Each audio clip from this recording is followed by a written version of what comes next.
મિત્રો, હું આજે મારી સાથે બનેલી સત્ય ઘટના વિશે તમને જણાવું.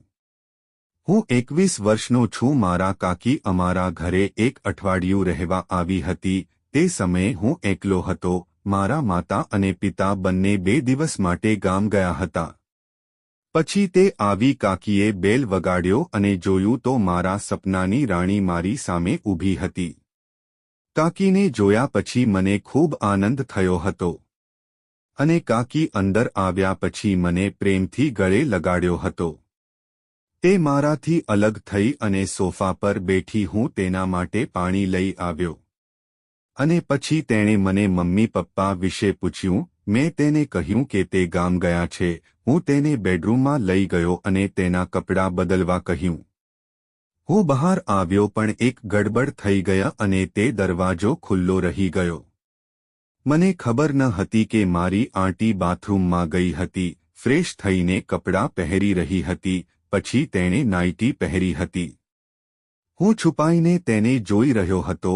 જ્યારે માનસી બહાર આવી ત્યારે હું તેને જોઈ રહ્યો હતો.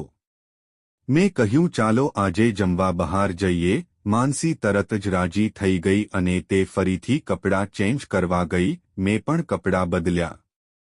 તેણે ફરી એ જ કાળી સાડી પહેરી હતી. મેં બાઇક કાઢી અને અમે બંને જમવા બહાર ગયા. તેણી મારાથી થોડે દૂર મારી પાછળ બેઠી હતી. મેં સ્પીડ બ્રેકર પર બ્રેક દબાવવાનું શરૂ કર્યું. પછી તે મને પકડીને બેઠી. હવે હું તેની હૂંફ અનુભવી રહ્યો હતો. અમે બંનેએ ભોજન લીધું. અને પછી અચાનક ભારે વરસાદ આવ્યો. અમે બંને ખૂબ ભીના થઈ ગયા. ત્યાં સુધીમાં મેં એક શેડ નીચે ગાડી રોકી અને આ સમયે આંટી જાણે કે વરસાદની રાહ જોવા લાગી. તે અપ્સરા જેવી દેખાતી હતી.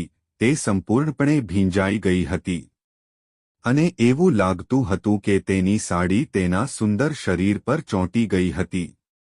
મેં તેને કહ્યું કે આજે મારું સપનું પૂરું થવાનું છે.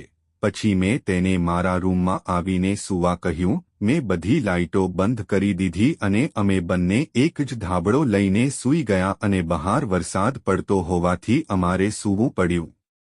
મને પણ ઠંડી લાગી રહી હતી. તેથી અમે બંને એકબીજાને વળગી રહ્યા હતા. પછી આંટીએ મને તેની તરફ ખેંચ્યો. હું તેનો ઇશારો અને ઈરાદો બંને સમજી ગયો અને મેં પણ તેને ખેંચી લીધી મારી તરફ અને તેણીની સાથે મસ્તી કરવા લાગ્યો.